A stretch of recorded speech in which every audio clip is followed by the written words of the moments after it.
నమస్తే, welcome to NSTV news. ముందుగా ముఖ్యాంశాలు.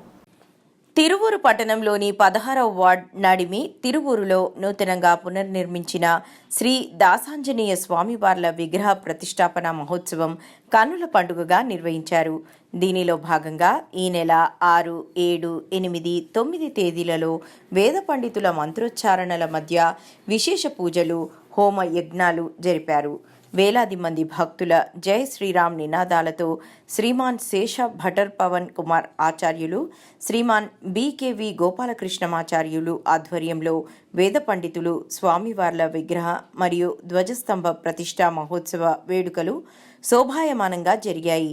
ఆలయ ప్రాంగణం పరిసరాల్లో భక్తులకు ఏ విధమైన అసౌకర్యం కలగకుండా తిరువూరు ఎస్ఐ కేవీజీవి సత్యనారాయణ ఆధ్వర్యంలో ట్రాఫిక్ నియంత్రణ, బందోబస్తు ఏర్పాట్లు చేశారు.